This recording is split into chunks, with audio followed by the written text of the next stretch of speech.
Go live and play the intro video. Indeed. Welcome to Spin Legal tonight. It is February 12th, 2025. It is episode 53 with Andrew and myself. So we're partners at Invictus Legal, and just to let you know that, and we talking about a range of topics with Spin Legal. It's basically supposed to be educational, not something you don't go, well, oh, that's my position. This is best legal advice on the planet. It isn't legal advice. It is just general chat, general information. Legal topics or things ranging from legal topics. So people have a better understanding of this mysterious world we call the law. Yeah. And today we're going to, we started off with this thing about differences between Canadian and American law. So actually, it's also might well be worth pointing out there's also some differences between British, Canadian and American law as well. Yeah, exactly. British law sometimes differs too than Canadian law, even though we're based on it. Oh, yeah. Yeah, absolutely. Yeah, and the thing is very interesting with all this talks of tariffs and everything. I think this is a nice, interesting topic for people to hear about. Yeah, I agree. Okay, so if you need to contact us at Invictus Legal, you can do so on 905-688-5598. Email Angelo at weareinvictus.legal or me at Peter at weareinvictus.legal, or go to the website, which is https://weareinvictus.legal. There we go. Okay, so Canada versus the USA, 51st state. That's been the theme of the last month since, well, actually, I can't say the last month. We're not yet on the 21st of February. It's been only the days between the 21st of February and the 21st of January and the 12th of February. Yeah, it's a politician's wet dream. Yeah, and Trump threw this in almost like, the election was on the 5th of November, and he kind of threw this in. Canada should be the 51st state on the 4th of November, 2024, didn't he? Yeah. Kind of work that would have to be done, even if he wanted to be the 51st state, is like tremendous. Well, and it just ain't exactly. And not to mention the fact that, many of our government institutions, many of our political institutions, many of our legal institutions have differences. It is true that, like America, we have a tier of courts. So we have, basic courts. We have, a hierarchy of courts. So we have basic courts, higher courts, and appeal courts, and the Supreme Court in across the land. So we have a Supreme Court of Canada, which is the ultimate decision maker for all legal decisions across Canada. Chances are, the United States has a Supreme Court of the U.S. Yeah. Right, which they also use as the final court. Of decisions. At the end of the day, if those two were to merge together, bang, that would be it, right? You'd have one Supreme Court that would temporarily be enlarged, but would include the Canadian and American Supreme Courts. Easy peasy, that one. Can you picture that? Okay. Well, anyway, but again. But I'm not so sure that Trump would like the outcome of that one, because you'd probably be, from his perspective, you'd be adding in there a whole heap of liberal wishy-washy judges from the Supreme Court of Canada. But in fact, we never consider our judges as being left or right, do we? No. We've kind of looked at, because judges in Canada are appointed outside of the political process. Our politicians don't go in there, and we don't go to, like in the U.S., they go before hearings before the Senate. Yeah. And then it gets chosen by the president, would put forward names, and then they would go before the Senate. And then the Senate, who are elected people, would then choose, and then they would be appointed. In our situation, names of judges go before the Bar Association and other legal professionals, and they recommend top people. And then it goes to a selection committee, which is not a political party. Then exactly. So Justin Trudeau has no say over who becomes the next Supreme Court judge. Yeah, like we don't, like I don't think Justin Trudeau goes in and elects liberal judges who are going to let everybody loose. These are all very experienced people. And in fact, actually, even Stephen Harper before them, they elected very serious people who have had years of jurisprudence, sometimes taken from the appeals court and moved up. Yeah. And in fact, actually, the Supreme Court of Canada, it's a very serious, and you know, one judge that you might consider to be quite conservative on many of his decisions, if you're looking at politically conservative, might well turn out to be quite liberal in another area. So they will tend to look at things not in the same way political parties do. In America, there's a lot of commonality between, it's the president that suggests names to the Supreme Court, after all. I'm not saying that any of those names are not worthwhile. Yeah, like they could be a very highly qualified individual. Oh, yeah, absolutely. Yeah. And then but it's still brought through a political process. Yeah. And my kind of belief is that none of this should be through a political process, because it's the Constitution that they have to decide on, not political issues. Yeah. And in fact, actually, that's absolutely right, because one of the things, whether it's the Canadian or the American one, the Supreme Court has its important role of the Supreme Court, that in fact it's the ultimate decider as to whether a law that's been decided is legal or ultra vires, other laws. Maybe it's outside the Constitution. Maybe it needs to be struck down. It's part of the role of the Supreme Court and why they need to be independent and not answering to political leaders, that they have to do that. Yeah. And this is where there has been some concerns through some tribunals in Ontario, where there was, I'm not sure how far that's going, because I appear before the tribunal and most of them are very impartial. But there are a few who, who might be pro-tenant or pro-landlord, but I can't really say that, because when we have it in Canada, we want to have all of our decision makers to be impartial. Yeah. To be decided, like even our tribunal people are not decided, like Doug Ford doesn't go in and read my resume, for example, if I want to apply to be a tribunal adjudicator. Absolutely. This actually goes to the tribunal, the chair of tribunals of Ontario. That person would review it and make some recommendations. And then through order in council, through government appointments committee, then they would make a decision as to appointing you.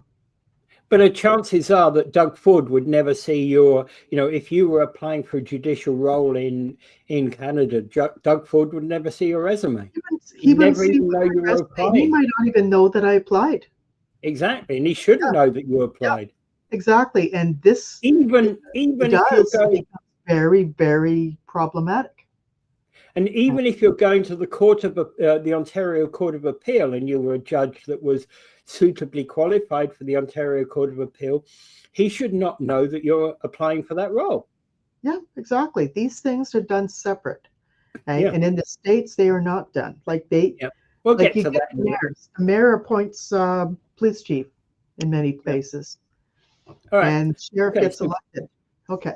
So government, we've got 3 levels of government, rather like the US, because we have the federal level, we have the provincial level, and we have municipal underneath that. It's fairly similar to the way the US does things. You've got the federal government, you've got the state governments, and you've got municipalities underneath there. Yeah. Right. And there's not a lot of differences there, but there are some differences when it comes to the Constitution. For example, in Canada, we got the king. Yeah, we got the king, right? We have the role of the king. And in fact, actually, when you think about this, is that we have a position of a governor general. We have 13 provinces and territories for one. So first of all, Mr. Trump, we couldn't be the 51st state. We would be the 51st to 63rd states, right? Take that in your pipe and understand it, right? got to think about that, right? Yeah. And there's as much variety politically in the Canadian provinces as there is in the American states. Because you have very liberal states, you have very conservative states, you have states with gun laws that are just as tough as Canada's. Yeah. And then so Canada, So there we've got 13 provinces and 13 provinces and territories, and that's an important thing to understand. The Constitution requires, we've got the role of the monarch involved in it. The monarch theoretically signs off all the bills, although King Charles doesn't do that. Let's be honest. Yeah, King Charles doesn't fly down here to sign off bills. We have a representative for King Charles. Governor, in fact, the name of Mary Simon. Yeah, exactly. In Mary Simon, as the Governor General, is the King's representative in Canada, right? And let's be honest, even the King in England, whilst he will be the one who signs many of the bills that come into power in England, he has a committee of people that will advise, a committee of advisors who will advise him on the constitutionality of bills, etc. Yep. Yeah, there are very rare instances, and also there was rare instances where the Governor General or your provincial lieutenant governors, where they can actually make certain decisions, and they have. Like, for example, our parliament was recently prorogued. That's a decision that the Governor General makes. Yeah. Where the Prime Minister makes an advice about proroguing the parliament. And they give a date. They have to have a start date and an end date. They can't just say, I want Parliament prorogued forever so that I can stay in power forever. They can't do that. Well, in fact, actually, part of one of the things that people don't realize is that the Governor General also has the power to have said to have listened to Mr. Trudeau and said, Mr. Trudeau, I'm sorry. I understand some of your reasoning and your logic for wanting to prorogue Parliament at this time, but frankly, I do not agree with you. Come back when you've got a better argument as to why we need to prorogue Parliament, because you have to get my signature on this document before it can be prorogued. Yeah, I haven't ever seen any of that. There have been other instances where there has been power exercised. Yeah, theoretical more than fair, like the King Byng affair. Yeah. It's theoretical more than practical, to be quite honest, Angela. The power is there for the Governor General to say no to the Prime Minister if they wish to. Yeah. They rarely do. Yeah, the power is there. Technically, they can actually take the law back to the Senate or take the law back to Parliament and fix it. They can do that because it has to have the royal assent. And if they withhold the royal assent, they can't act on this bill. Okay, and the important thing to also know is in the United States, do bills get passed by the president? I guess they do. They have to be passed by the president and the Senate and the House of Representatives. Put forward something and make a proposal, but then it has to go, like for the budget, for example, then it has to go to the House, because the House of Representatives makes the bills and sets up the budget and the what they call the payments or appropriations or whatever they call it.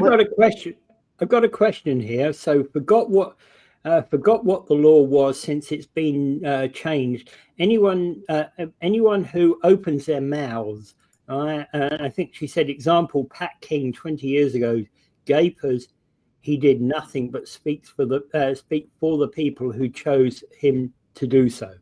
I have a different opinion about what Pat King did, but 20 years. I mean, I don't know if there has been no, I don't think there's been any verdict in that particular case, was there? I don't know about the incident. Yeah, but if there's giving 20 years for him doing that, I mean, needs a few years or something, but it's not because he spoke his mind or said something. There were other issues that were of concern what he was actually charged with. I have no knowledge of that particular incident. I'm sorry. I've got no knowledge of it. So that was part of the convoy. He's one of the guys arrested from the convoy. Yeah. Okay. Yeah. I could look it up, and if anybody wants to get more information on it. Well, that's another subject entirely. We can come back to that one anyway. We can talk about it. Huh? Okay, so we talked about the 13 provinces and territories. Okay, so one other key factor that you've got to remember, the difference is, which we also have to consider, it's what are the differences between, sorry, I got to pick the wrong thing. Criminal law, for example, has a whole different basis. Now, this is actually based upon the fact that John A. Macdonald and the founders of Canada in 1867 had the appreciation that they could see some of the problems in the American system. And they said one of the things that John A. Macdonald was purportedly was strong on is that we must have a criminal law in Canada that is federal, rather than the mishmash of state laws in America, whereby you've got this, you can quite frankly have differing systems in America. So in one state, you can go to prison for 20 years for a crime, and in another state, it's 3 weeks. Yeah, for the same crime. The same crime, yeah. Yeah, which really, and then there's some state crimes, and then there's some federal crimes. Yeah. Okay, that's just more on that particular incident. I'm not going to read it. Yeah, that's put it up there for the record, because I like to ensure that everybody's comments are actually shown. Yeah, particularly those that were listening in some way, even though that's a bit off topic. Maybe at some point, if people want us to talk about the convoy and its legalities, we could. Yeah, we could do that another time. Yeah, it's a lot more complicated than people believe, and why they had to pull the trigger on that one. Okay, the other question that I also have with that is that one of the features of YouTube versus one of the features of Facebook is on Facebook, the comments you make during the live show are actually stay there forever. Whereas on Facebook, unfortunately, the comments don't survive after it's live. I get the comments afterwards on Facebook. On YouTube. Oh, on YouTube. Oh, I never found the comments afterwards on YouTube. Because people should be able to read the comments after, because sometimes you get some terrific comments. Okay, so criminal law basically in Canada is one definition of criminal code throughout the whole of Canada. And judges have to apply the same rules in Quebec as they do in Ontario, as they do in New Brunswick, as they do in BC, right?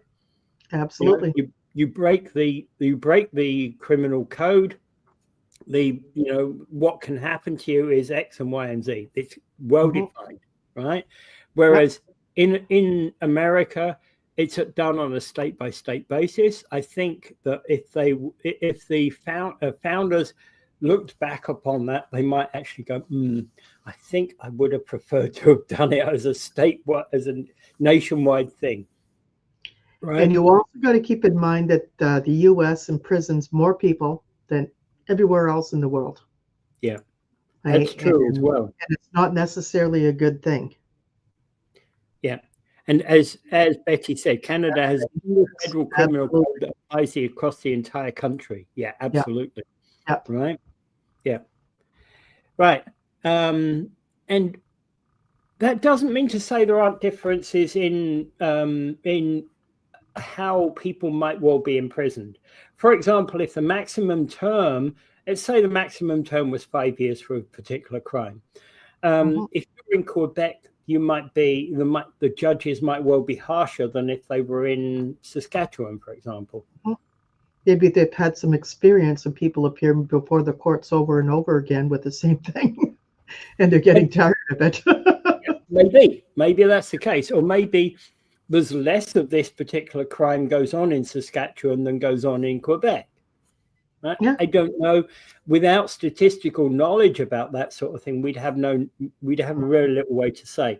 Okay. Next one here is human rights and how they're applied. Because in human rights cases, we have in Ontario a human rights tribunal. I think many other provinces also have tribunals for human rights, don't they? Yeah, right. Whereas, we do have human rights tribunals, and it can be followed up and judicially reviewed. In the United States, they have a different type of way of doing human rights. It's called the U.S. Equal Employment Opportunity Commission, which deals with employment. They also have the ADA, which is the Americans with Disabilities Act, which is passed under legislation as opposed to anything else. And this is where where basically is where right now that's being challenged. They're trying to, 17 states are suing the federal government. They're trying to get rid of what they call Section 504, which is actually the founding principles for all disability rights in the U.S. And removal of Section 504 will also cause the ADA possibly to become less effective. Okay, and it's become very problematic. So they're taking that away, where people with disabilities may not be able to have enforceable rights. And this is where people are fighting back too, which is important. Okay, but in Canada, they have very definite human rights, and these human rights are enshrined in our Charter of Rights and Freedoms. Yeah. Okay?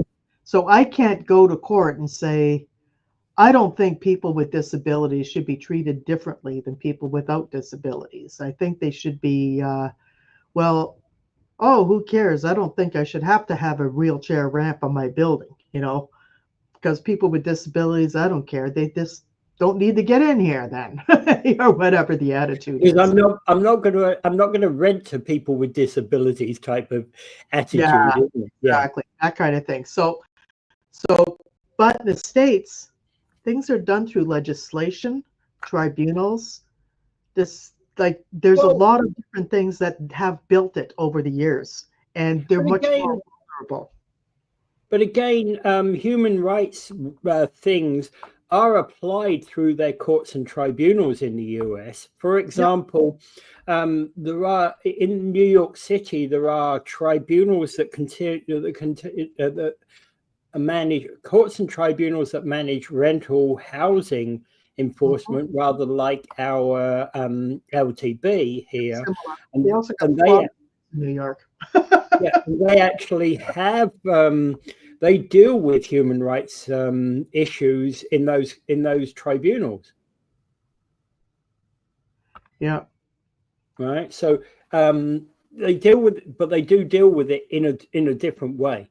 But you still have to raise your human rights issues in front of a tribunal, a court or tribunal of some kind. Like what you do in the States is you make your complaint to the EEOC, which is the organization I just identified, the Equal Employment Opportunity Commission, or something similar around the ADA, and they would get investigated. Or you can take it to court. People in the U.S. have taken things to court if they have this. Okay? So it's a very, in the United States, I would think that would be more expensive to enforce. Right? I would think so, because you think about many of the, for example, Human Rights Tribunal of Ontario there are plenty of applicants that make applications to the HRTO who are non-represented. They represent themselves, right? Exactly. Same as a lot of family court. We got almost 70% represent themselves. Yeah, and again, that's not to say. It's not to say the American courts won't have self-litigants. Of course they will.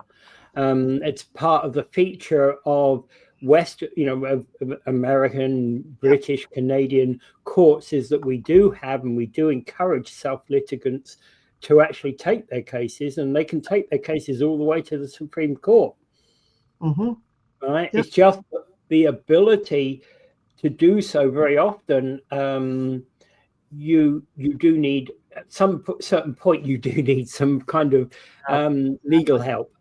Yeah, there was a gentleman named Robin Sharp. He took his case all the way to the Supreme Court because he was writing stories, and it was just stories. There was nothing involved. He didn't sell anything. He was just writing stories about children and sexual activities.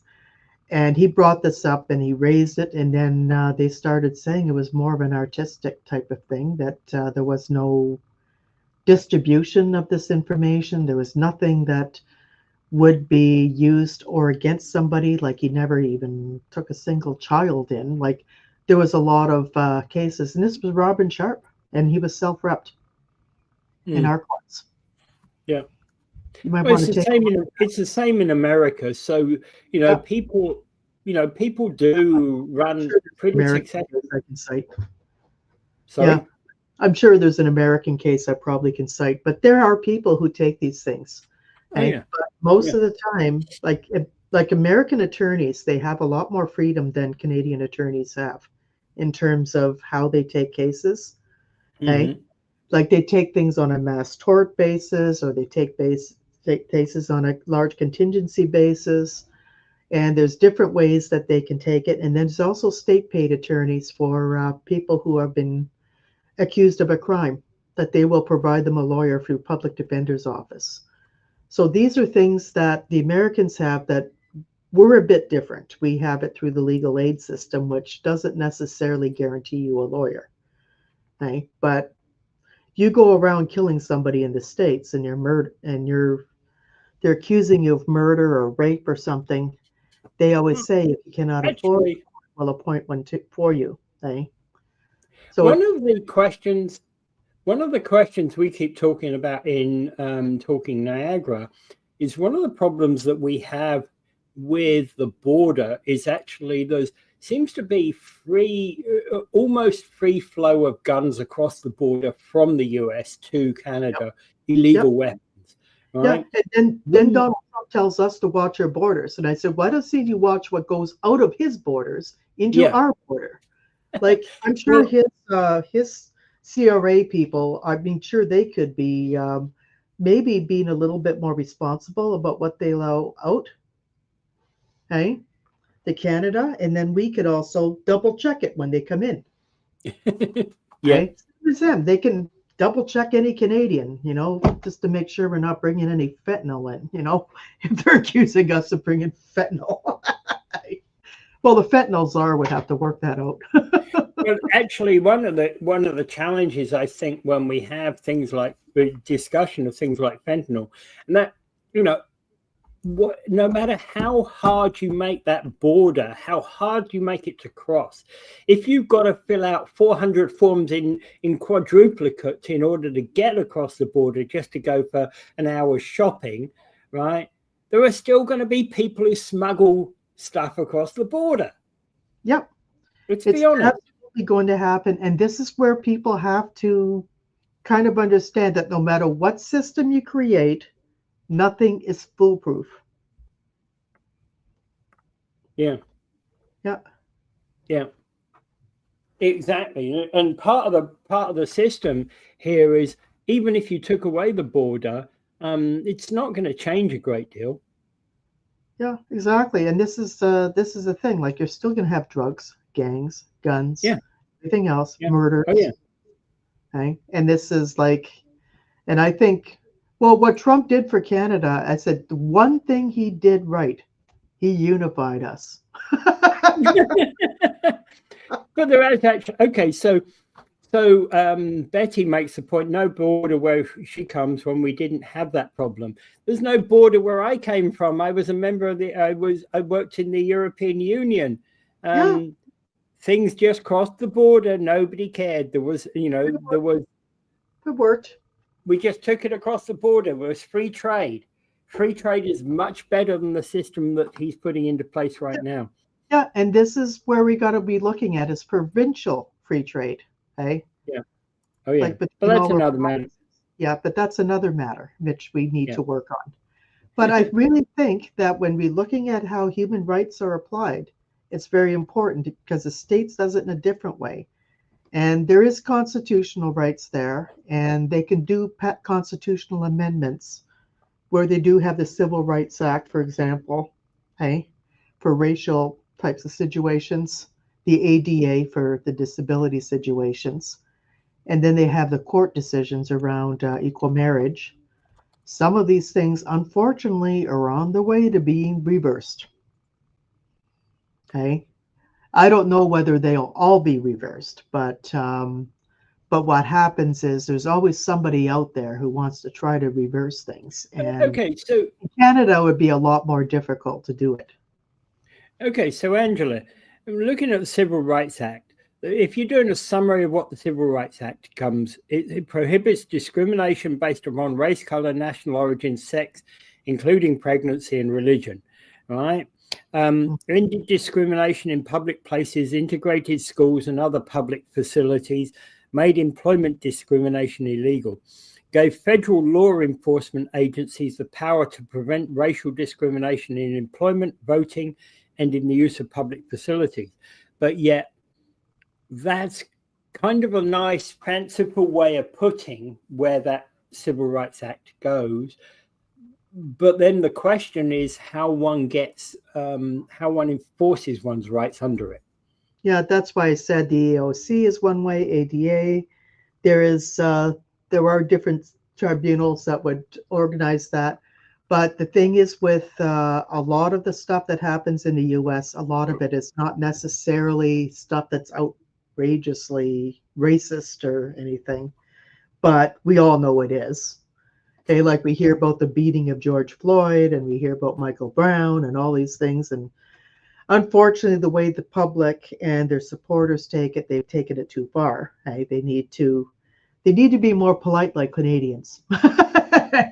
But unfortunately, okay, it's more polite. I think politeness, come on, Angela, let's be honest, politeness is going out the window today, isn't it? I know. Well, the thing is, I'm not polite. I'm pretty transparent. I say what I think. But yeah. But I also don't do things to hurt people. I don't say things to hurt people. Okay. If I'm feeling uncomfortable, I will tell a person I'm feeling uncomfortable because of this or that. Okay. Can we talk about it? Okay, so there's one interesting thought about the differences between the US and Canada. If we look at I painted I painted to many people the difference between the Republican and the Democrat Party. So the left-hand most point goes to this edge of this screen here, and on the Republican, the most right-hand of them goes to this edge of this screen here. The trouble is, the Republicans to the most left are about here, and the Democrats to the most right are about here. So you've got the big gap in the middle. You've got a massive point in the center, massive area in the center. They have a lot of problems with their political parties and a lot of problems with their communications. And one of the things is that you do not have, like, they have two, what they would may refer to as big tent parties, and it doesn't work. Like, well, I have a big problem with their parties because I see them as two state-sponsored political parties. And one of the big challenges, of course, about capitalism is that we don't agree with having state-sponsored parties, right? We believe in free parties, free elections.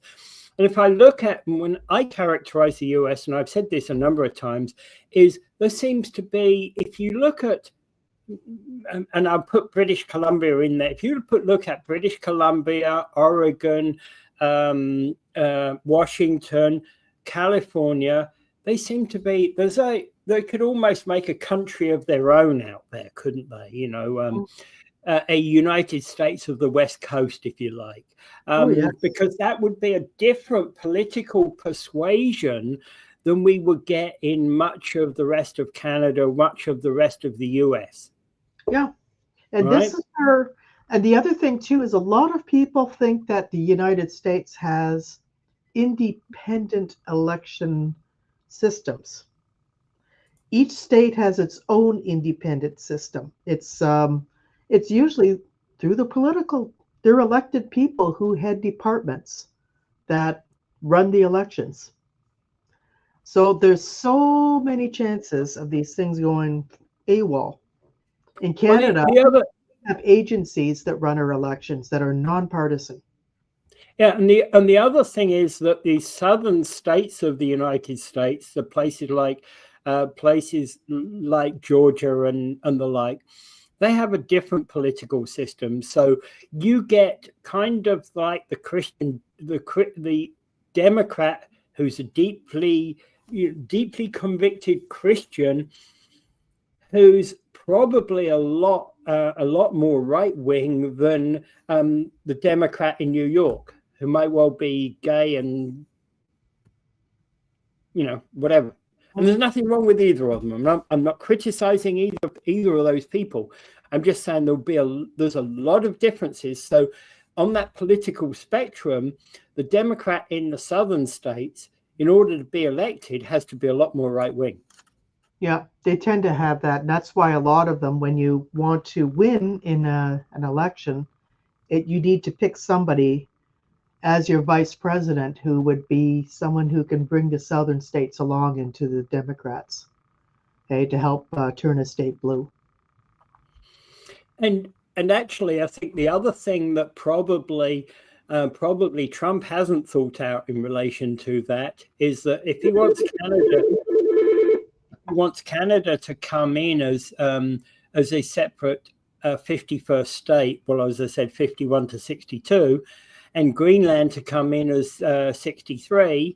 In fact, actually, what you've got to consider is the fact that you now have got a different political system.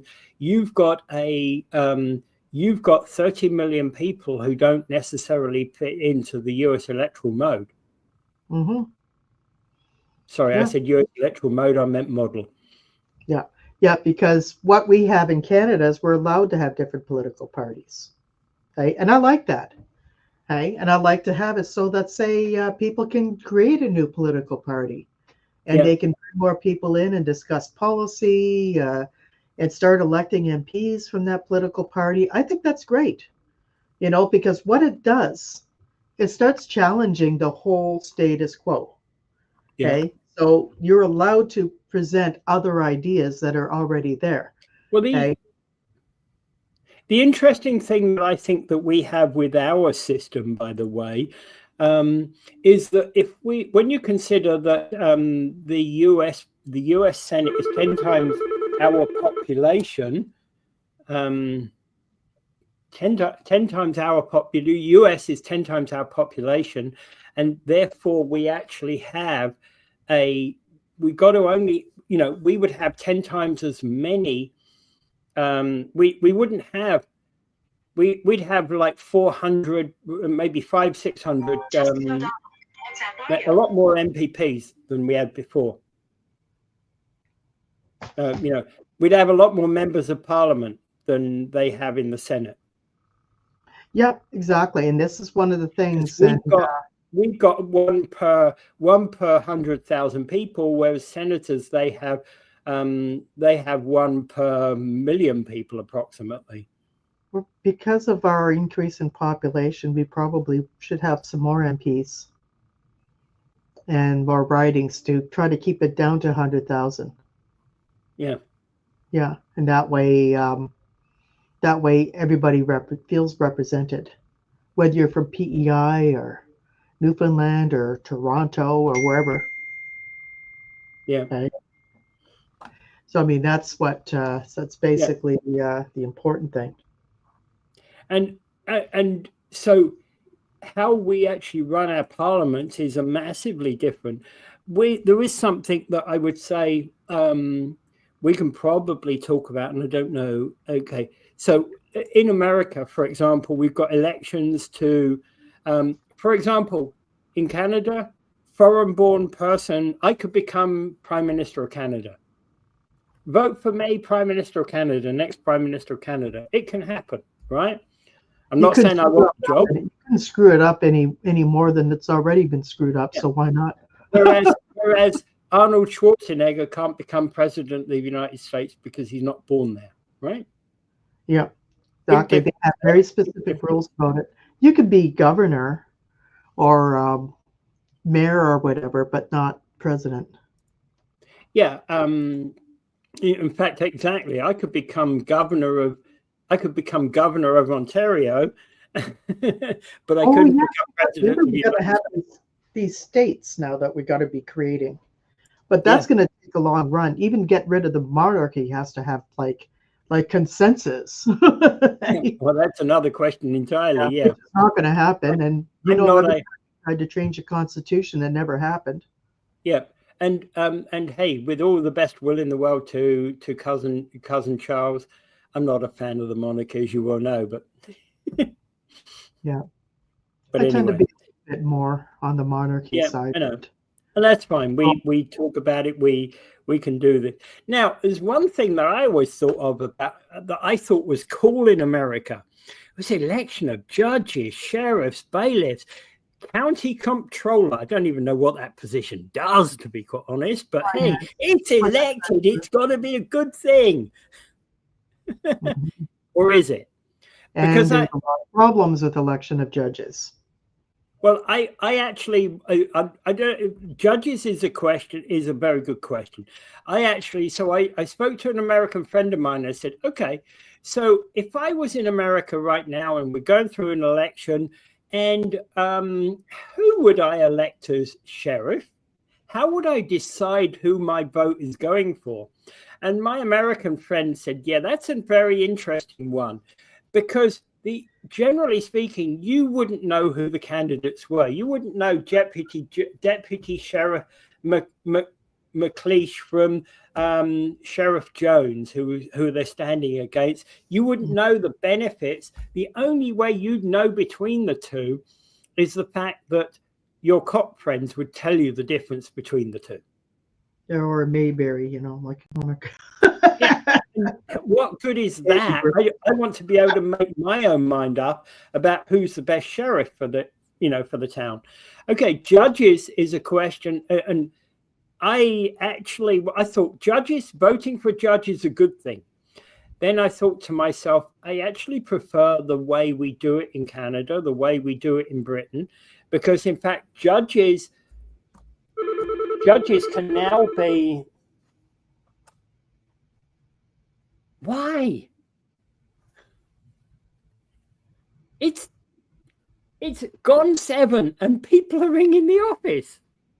Anyway, so judges popular in Britain and in Canada, judges are appointed. They can apply for positions. That never used to be the case in Britain. It would be, that Angela Browne, we think she's been doing some good work, and maybe we should appoint her to the bench. Right? Oh yes, I think that's the way it used to be done. Like me at the bench. Yeah, that's the way it used to be done. But now, of course, what can happen is there are judicial positions open, and providing Angela's got the right qualifications, Angela can apply for those judicial positions. That doesn't mean to say that Angela's going to get them on the first application. Right? Yeah, because it goes through a process that doesn't involve the political people knowing. Yeah. Okay? Because ministers get in trouble when they start intervening, or they start calling judges, and then, they're suddenly not ministers anymore. Yeah, and the other question about judges, of course, is the appointment of judges is that when you appoint a judge rather than elect a judge, with election, you tend to limit it. Your judging is limited to kind of who's the most hang 'em high judge that is available,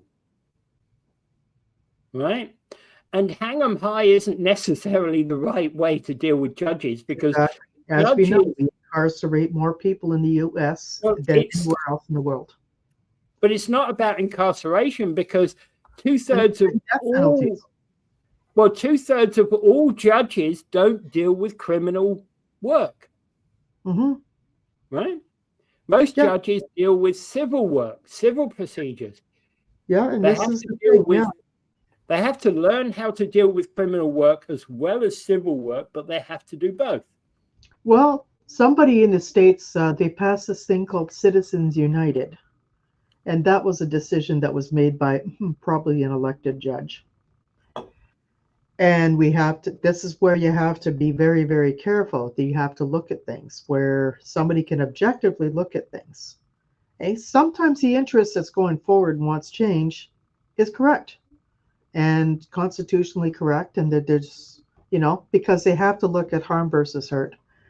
And they have to look at the benefits and the legalities and our Constitution and everything, regardless of whether it's civil or whether it's criminal. So, yeah. And there is always an argument about having a AAA Senate, effective, elected, and efficient Senate, so that we can have that. But even if we did, I would recommend that the Senate be elected at a very different time. Absolutely. Time. Yeah, because I would also say that popping seals in Parliament. I would basically my view of needing to have a Democratic Senate in Ottawa is that we need to have a Senate. A senator stays in power for 10 years. A senator cannot be from a political party, although they could have a political past. Let's say that in 5 or 10 years, Justin Trudeau felt to himself, I think I might make a good job as a senator, and he puts himself up as a possible candidate for Senate. You'd be elected for a 10-year period. You'd the way I'd look at it is that's electing him as Justin Trudeau, not political. You're not political. Yeah, Justin Trudeau, not as a liberal. Yeah, you're electing Justin Trudeau not as a liberal. Yeah. Yeah, even Stephen Harper, if he ever wanted to do that. Exactly, and it would suit many of our past masters, and that's the way it's often done in many other countries. That we like, for example, the House of Lords in Britain used to be that you would appoint people to the House of Lords, having done good work in their relevant political party, but they are not. Sir Conrad Black. Sorry? Sir Conrad Black. Sir Conrad Black. Yes, well, I think the least said about that particular gentleman, the better. Okay, so if we look at another differentiation, the Governor General versus the President. The President in the United States has a large amount of powers. Yes, he signs bills. Absolutely, he does. Puts bills into act, but he has the ability to say, "I am not passing this law." Right? Yep. And part of the reason he has that ability is because there are 3 parts to actually passing any law. And they go back to the Senate, presidential power, 60% or more, and then they can make the president sign it. Yeah. They got 3 areas. Democratic option there. They've got 3 areas. You have to get it through the House of Representatives. You have to get it through the Senate, and you have to get it past the president. All 3 must align for a bill to come through Parliament in America. And then if the president doesn't sign it, then you can get it back, and the Senate can vote overwhelmingly to say yes to the bill. Okay? And there's a name for that. I forget what the name is, but that's how they have Senate check on the president's powers. Yeah, they have powers in there to deal with that. Yeah. On the flip side, when it comes to the governor general is more, okay, he or she is the king's representative in Canada. That's a big challenge that in and of itself, because in order to you have to remove the monarchy in order to become the 51st state. That's another matter, right? Yeah, but let's gloss over that for a moment.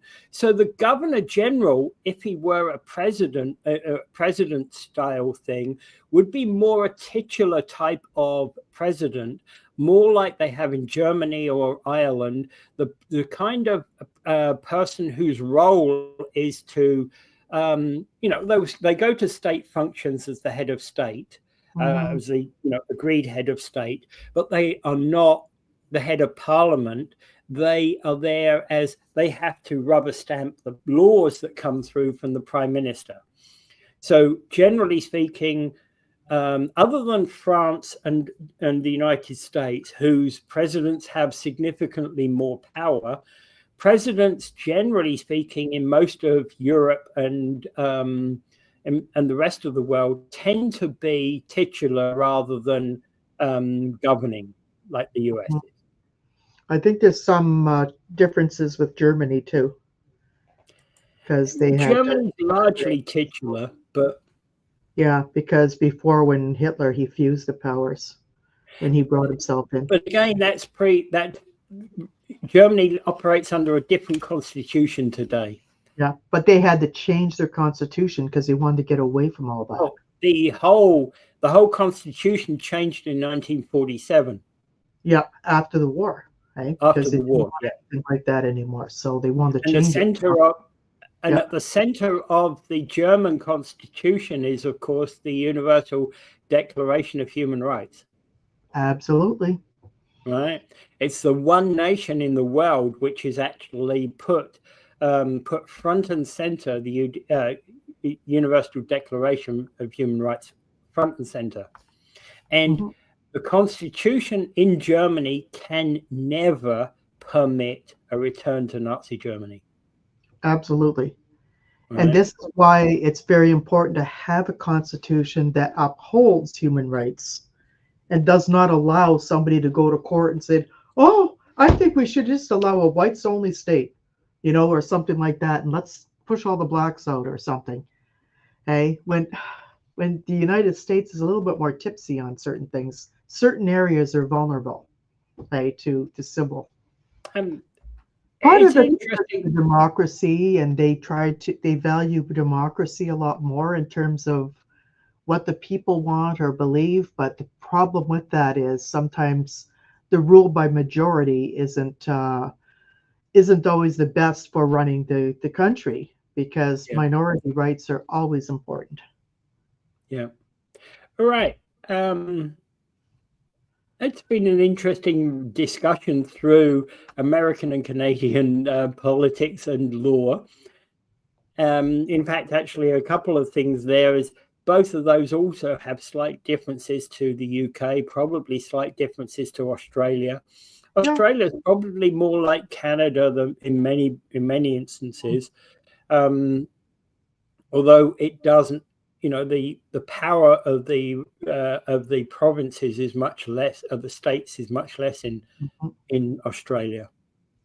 Yeah, like we tend to have what they call a federal system. The United States has a federal system, which means you have a nation and then you have your states or your provinces, and they each have a division of powers.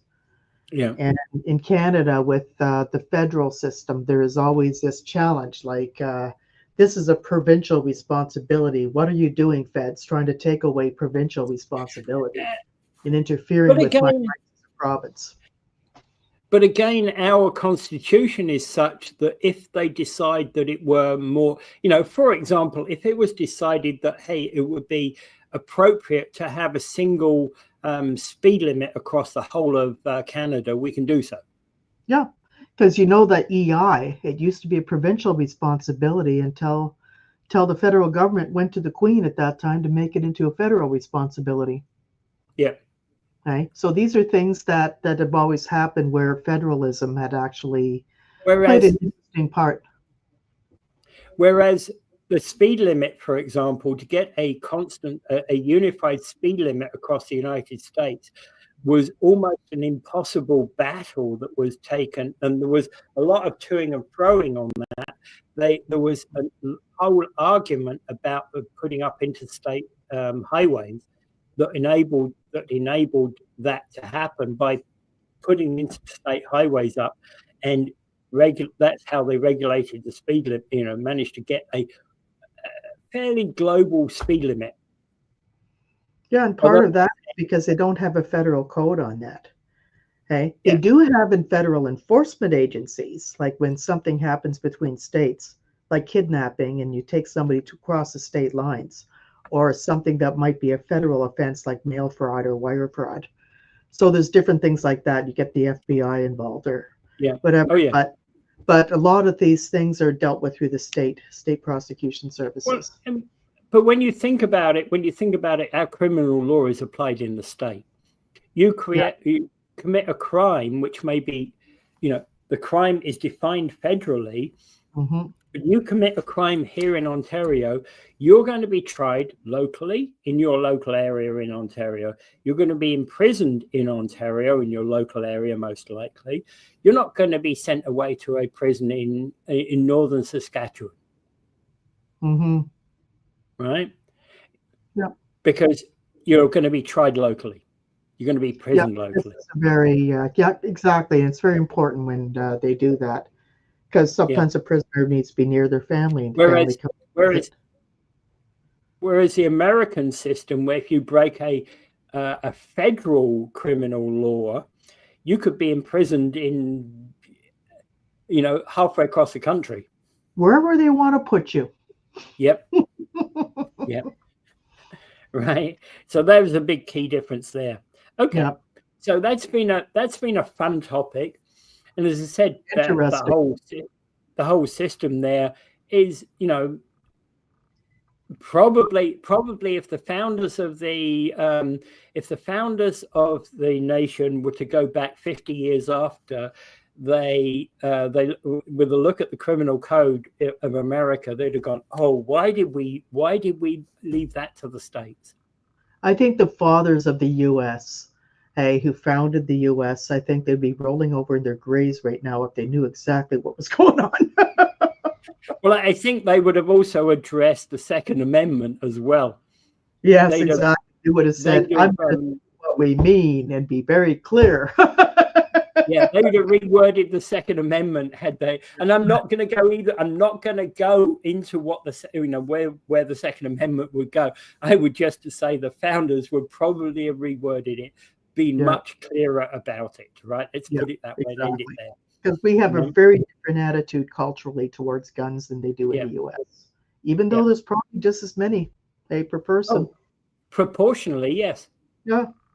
Like I grew up with guns up north, but you don't hear about mass shootings in Massey or in Espanola or Moose Jaw or anywhere else. You just don't hear about them.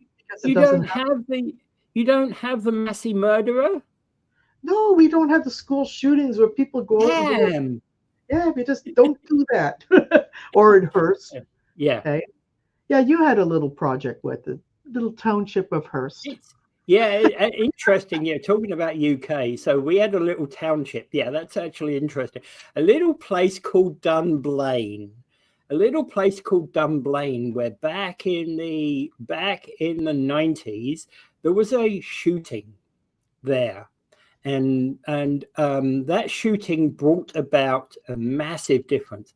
And the shooting was basically about 22 people, three staff and the rest were children, were killed by this person who'd managed to get hold of a gun, not an illegal gun, by the way, not just a handgun. And this was a handgun that, with a modifiable handgun that could be made to be hold the trigger down and go blah, blah, blah, blah, semi-automatic, right? Those things are not permitted or available in the UK, but wherever he got it from, I don't know.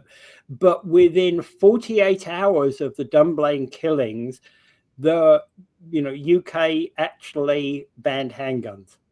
Yep. They modified the law within 3 months, but that law was put into place and is still in place right now. And handguns are banned in the UK. Yeah.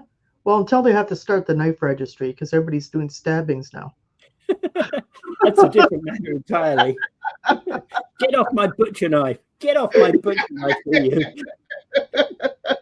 I didn't say you could impale yourself on my butcher knife. Stop it. All right. Okay. Let's leave it there. Let's leave it there. Okay. Yeah, fascinating topic. Okay. So here you go. If you want Zoom and contact Invictus Legal, you can do so on 905-688-5598.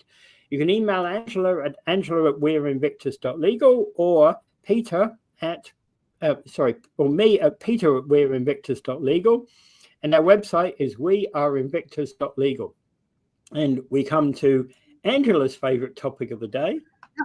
So what you heard today, or what you hear about this show or any other shows in our series, it is not legal advice. If you need legal advice, please contact a paralegal or a lawyer. And basically call our office, and then they'll tell you if this is something we can do, or call another office and they can tell you if there's something we can do. And the thing is, do not rely on anything you hear on podcasts or on television or watching Law and Order or American television. It doesn't give you legal advice. And by the way, there's one net effect of if we joined as the 51st state. You and I don't have jobs anymore. Oh, God. That better not happen. Exactly. So there we go. So thank you, everybody, and have a great day. And Angela? Yep. Have a great day. All right. And